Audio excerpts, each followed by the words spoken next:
get so strong enough.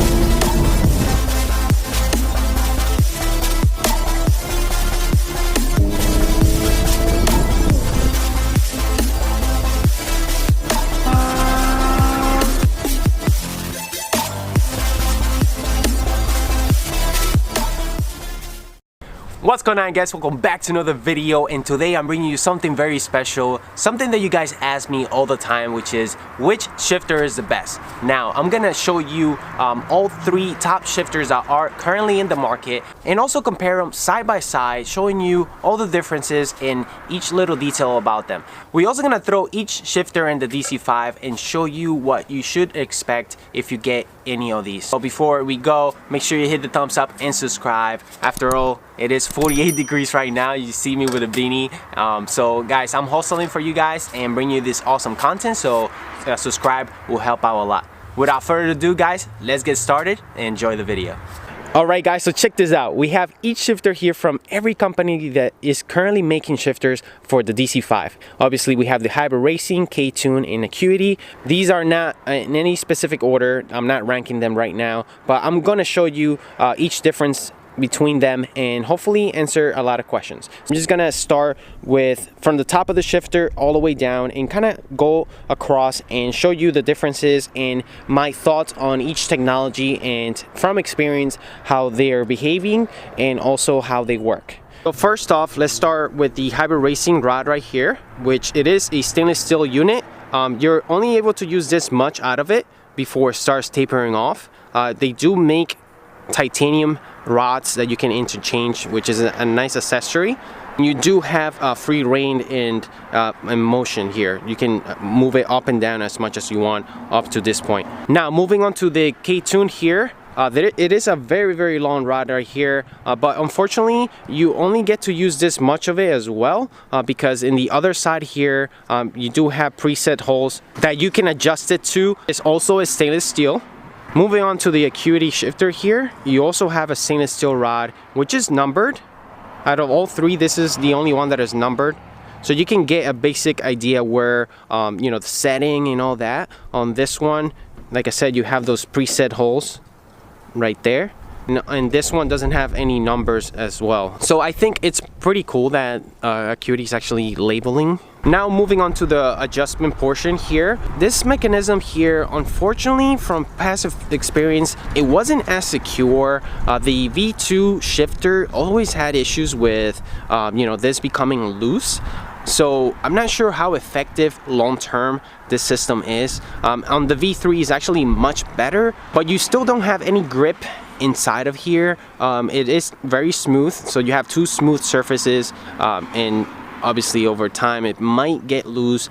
That is something that I noticed with the V2, that this portion here will become loose, and as well as this. But like I said, on the V3 it's much better and improved for sure. Moving on to the KTuned unit here. This portion right here I actually don't like because it's not intuitive, it's not adjustment friendly. This, you have to completely disassemble it and kind of lift this ring, because it does have like a tab, and then you have to like drop it inside the little holes that it has built in there.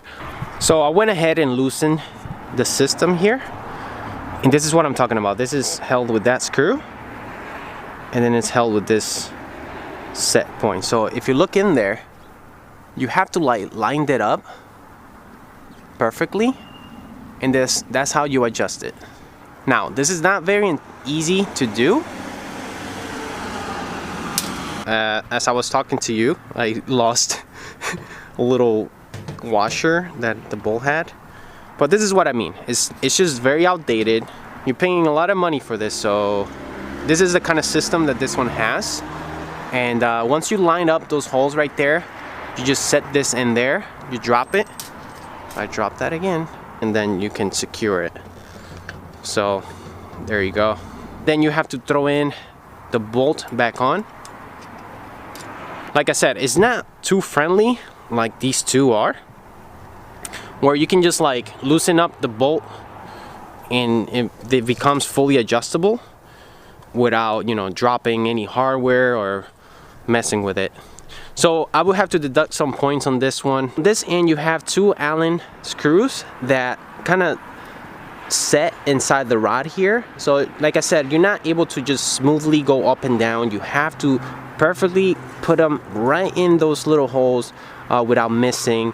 But like I said, over time this might get loose, and you might even lose one of these, and it's just very outdated. I think KTuned should do a better job in designing at least this portion.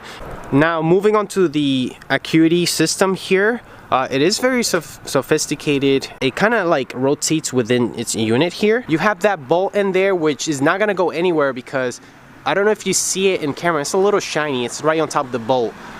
That is a secure pin that won't let this bolt out, so you won't lose it, just like I did with the KTuned here.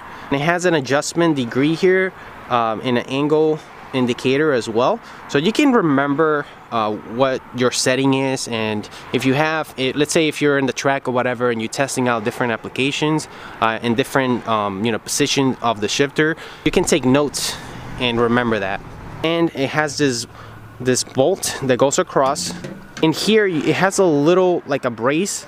It kind of just tightens up the whole rod and is very effective. So honestly, out of all 3 here, I would say the Acuity implementation was much better. Again, this is a newer design.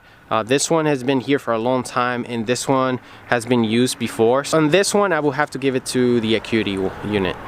Moving on to the lower section of the shifters here, we're gonna start with the hybrid racing. Here you do have adjustments on both cables, as you can see right there. And there's the other side of the cable here. They do have like a wishbone design here, so you can actually see it in motion when you go side to side. Now moving on to the lower part here where this bolt sits, you're gonna have a spring in there that looks just like this. This one is a spare spring that hybrid racing includes in the box, but to be honest, I'm not sure how long this is gonna last. With metal fatigue, I'm not sure, but you do have a spare one that they include in the box. You can just remove these, these bolts in here, and this top part is gonna come out. Then you'll be able to just slide this one in there. Taking a closer look, you can actually see the spring inside the unit in there, which does compress when you go side to side. That's what keeps the rod very smooth and centered. Now for the adjustment of the cables, this is very secure. As far as the cable adjustments, you can remove this security pin right here, and this is gonna unscrew. Obviously the same system is on this one as well. Now let's move on to the KTuned unit. We do have a similar design. The feel out of it is very like rough. You do have this bare spring in the exterior, which is steel, and you can see a little bit of signs of rust already. You can kind of see some springs in here, which I'm sure is pushing onto the centering of this rod and is giving you some resistance there.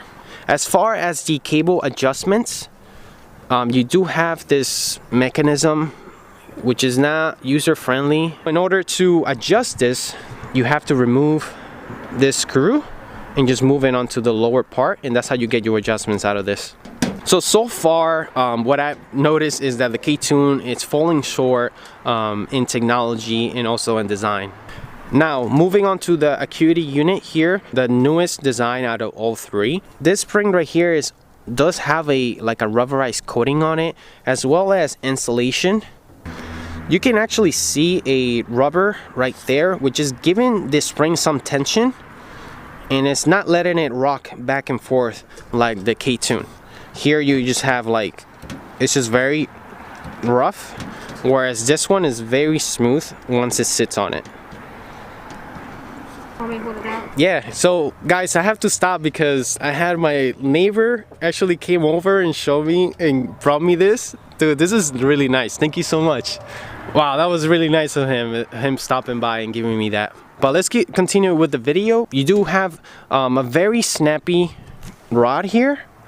Like, it's hard to move them because it does have a little bit of resistance, which is nice to have. This rod right here is not sitting on any type of spring. As you can see, the bottom of the ball there, A lot of you didn't know what this gap was all about. This is actually by design, and as you can see right here, it says wear compensation gaps. Here is meant to be there, and it's preventing the unit from, you know, becoming loose over time. So this is gonna get tighter and tighter as this ages. Also, you have this spring which is sitting on a plastic housing. It's not sitting on metal like this one. It's just metal on metal sitting there.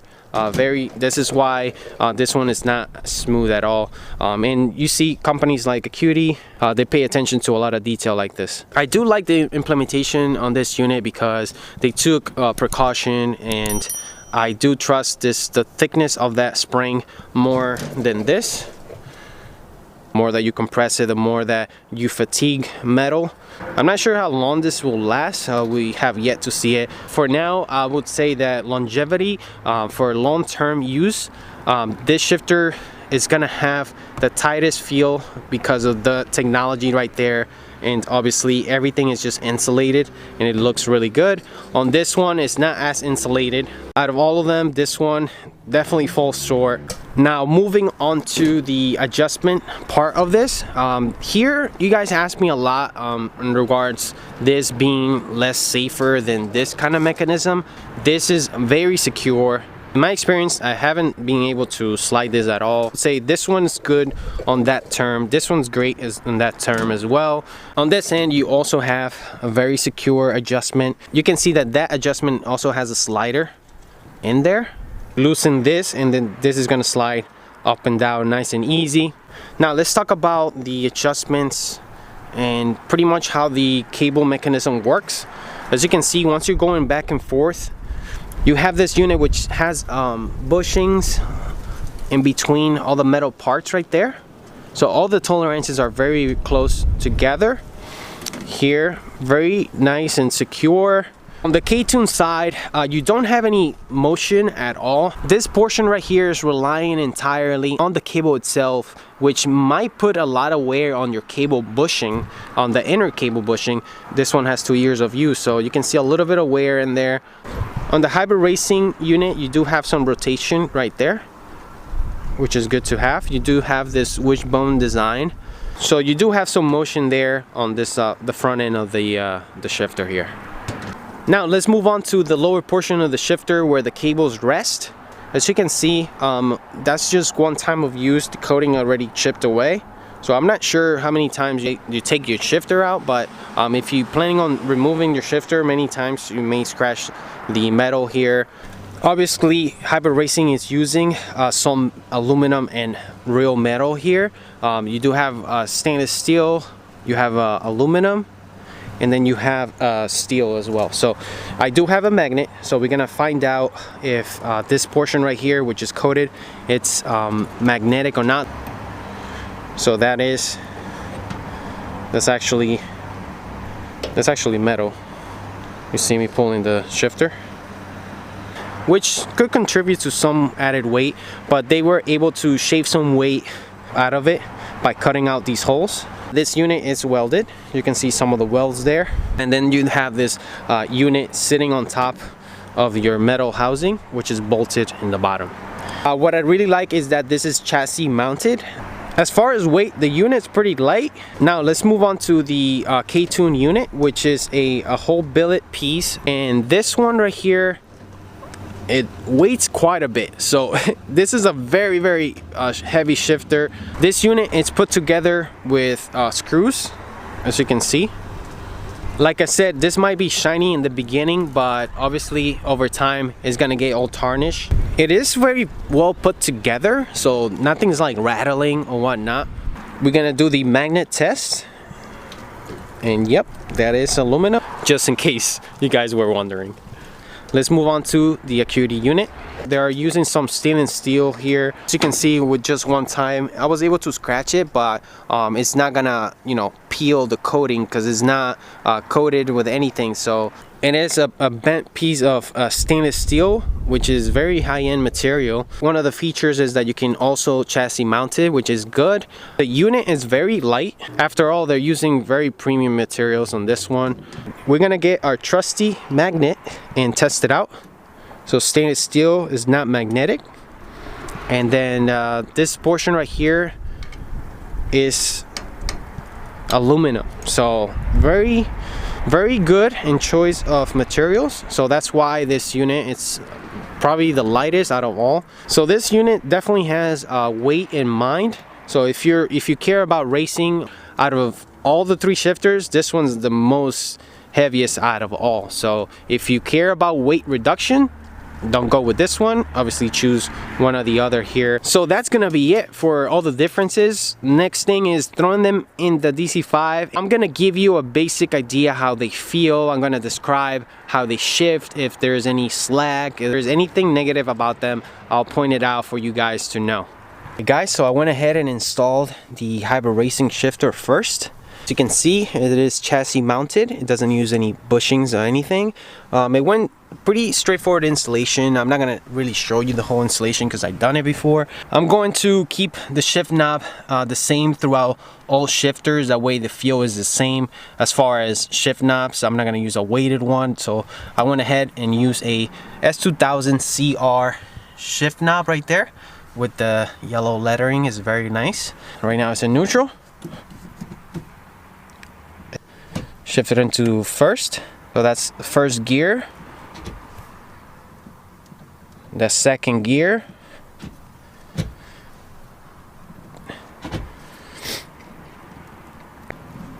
Oh boy, hold on. I'm trying to find fifth. There you go, that's fifth. Straight back, that's sixth. Reverse. Nonetheless, it does its job as far as, you know, shifting. It shortens things up quite a bit, and you still have some adjustments to go. So you can certainly have an improvement here over OEM. And obviously, if you're coming from a V2 onto the V3, which is this one right here, it is a huge jump. If you're making the swap or the upgrade between hybrid racing shifters, certainly you're getting a much improved system here. Let's move on and throw in the KTuned Shifter and see how that goes. All right, boys, so we have the KTuned unit installed.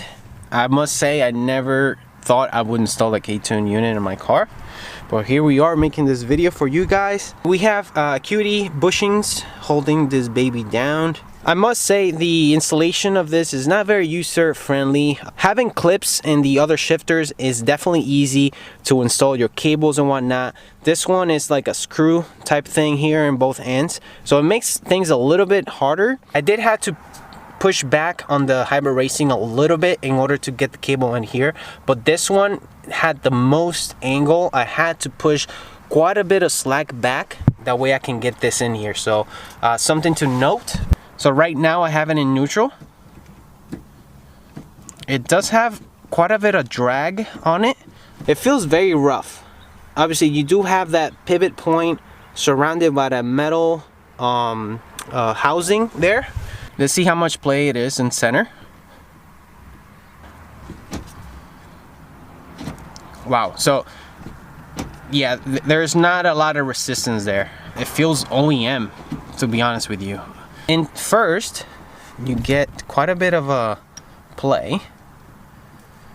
And again, this is not me putting too much pressure on it. You shouldn't get this much play. You see what I'm saying? Like, it's not precise. So that's second. That's middle. I'm going to 3. You get more play there. 4. 5. 6. Too loose for my liking. It's not something I'm looking for in a shifter. So honestly, I'm not liking what I'm feeling here. I'm not liking the technology used. It's just very old, outdated. But nonetheless, guys, that's how it shifts. That's my impressions on it. I know some of you guys, die-hard KTuned people, are gonna, you know, think otherwise or whatnot, but these are my findings. This is the evidence.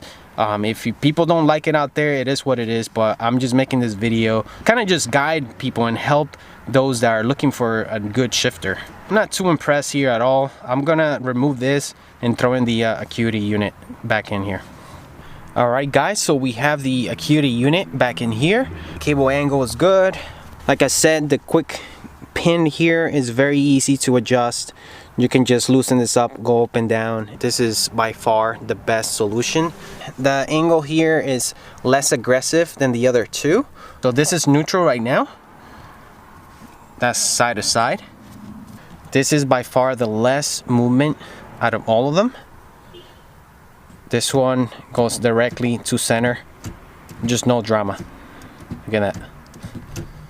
Very nice. And clicky, feels very good. So now let's go ahead and go into first. So there you go. So it's very direct. Put it back to first and we're gonna move it. It has some play, but it's very solid play. Like it feels very connected. Like compared to the other two, it feels like the cables, the shifter, the car feels like it's one. It's just hard to explain, but it feels very, very solid. First, second. So right off the bat, it's just very solid. Back and forth. Go on to third. Ooh, that was nice.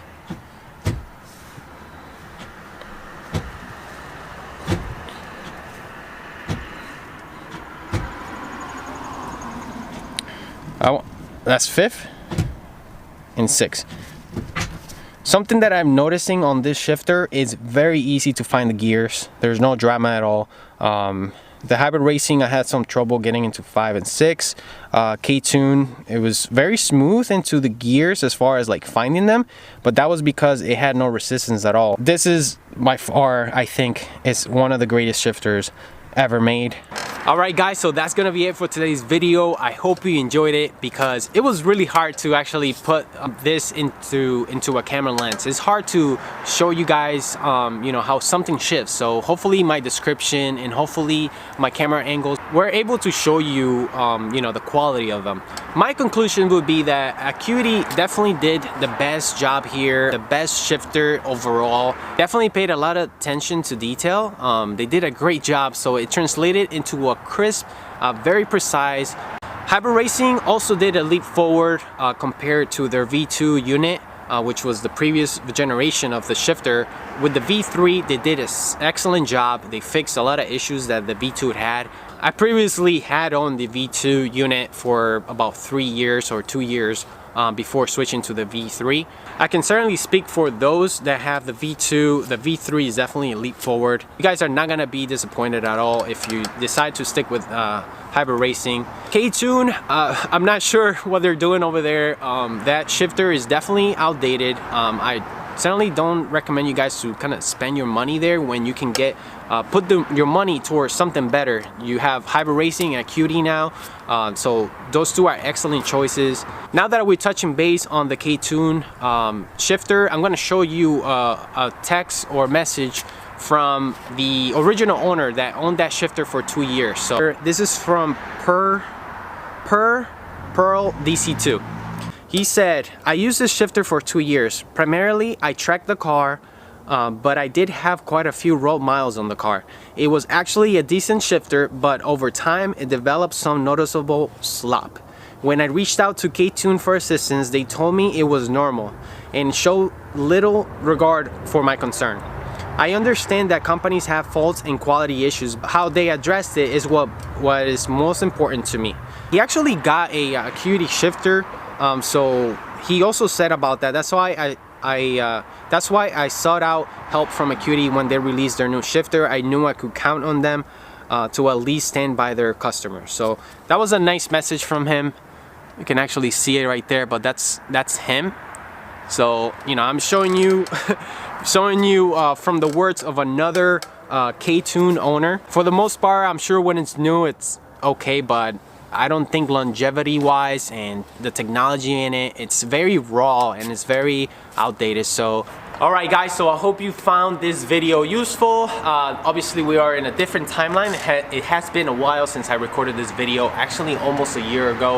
A lot has been going on in my life. I've been really busy, and obviously I've been trying to get YouTube into my schedule once again. I hope you enjoyed this shifter comparison video. I'm pretty sure I helped you guys out tremendously with a little bit of a guide here, pointing out a little bit of the differences, and obviously all these are based on my opinion. I try to translate that into a camera, that way you guys can kind of make your own assessment about it.